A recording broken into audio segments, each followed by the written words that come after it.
Hey guys, welcome back to another video. So if I asked you to name one character from Harry Potter that you hate more than anyone, the one person that really makes your blood boil when they appear on screen and in the book, I think it's safe to say that a lot of you would choose Dolores Umbridge. Okay, I get it, not everyone would say Umbridge, but come on, she'd definitely have to be up at the top for sure. I've even seen people say Umbridge was worse than Voldemort, which really isn't true. And that's something I'll address later on in the video as well. But anyway, you've seen the title of the video and like me, you've wondered the same thing. What happened to Dolores Umbridge after the war? After the Battle of Hogwarts? Why didn't she participate in the battle? Was there any chance of her getting some reprieve to avoid punishment again? Let's continue the video and find out.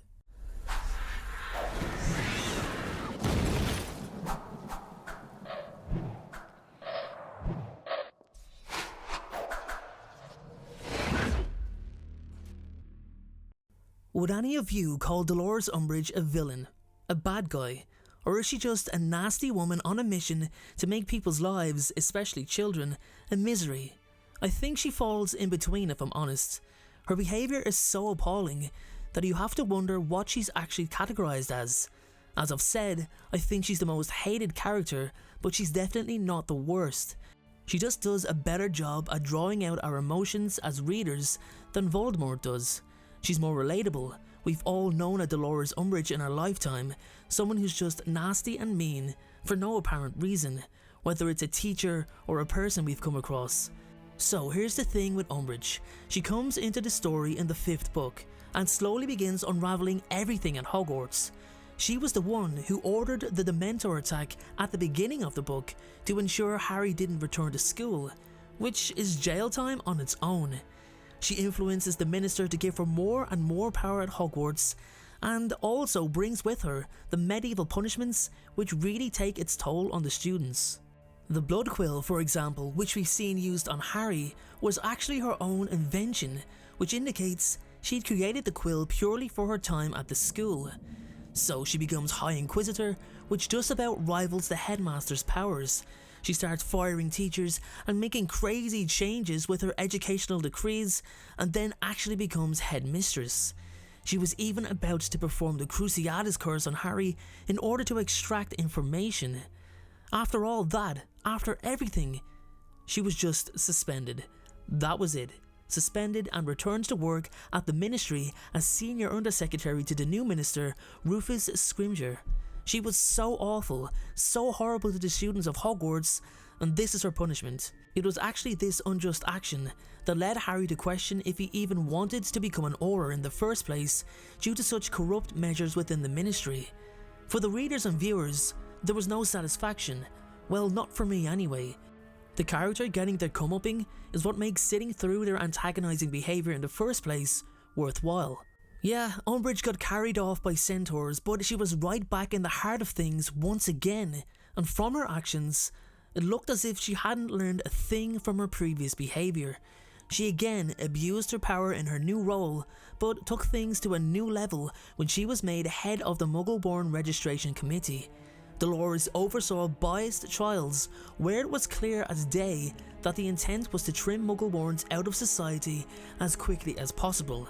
The best example being Mary Cattermole's trial. We can see this from the following dialogue. Now guys, I'm not the best impressionist, especially at doing women, but I'm just going to give it a go. So let's start with Dolores Umbridge. A wand was taken from you upon your arrival at the ministry today, Mrs. Cattermole. 8 3/4 inches, cherry, unicorn core. Do you recognise that description? Took? I didn't take it from anybody. I bought it when I was 11 years old. It chose me. No, I don't think so, Mrs. Cattermole. Wands only choose witches or wizards. You are not a witch. I have your responses to the questionnaire that was sent to you here.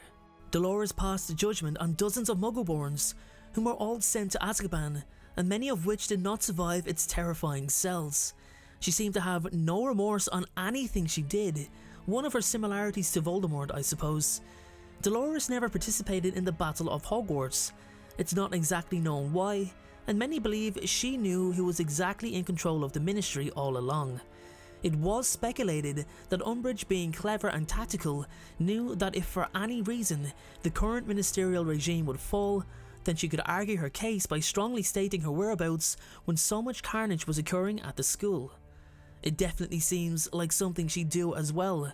However, proof of not fighting on Voldemort's behalf at Hogwarts was nowhere near enough to exempt her from the horrific crimes she committed while in power over students and Muggle-borns. She was immediately arrested and tried for her atrocities.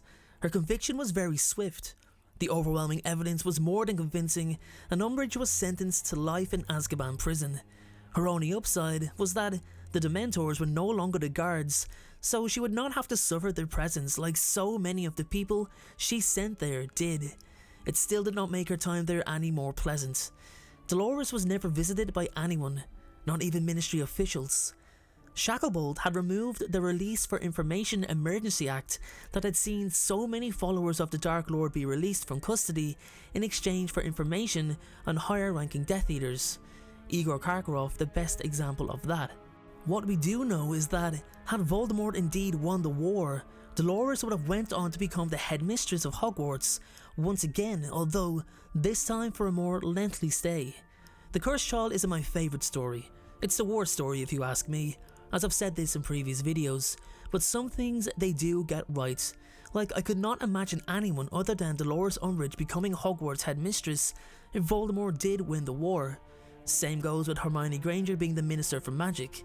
I would love to know more information on what Dolores went through during her trial, or if she was subject to any other punishments. She done enough to bring out our hatred for her, so it would be so much more satisfying to see if she was put through any further discomfort.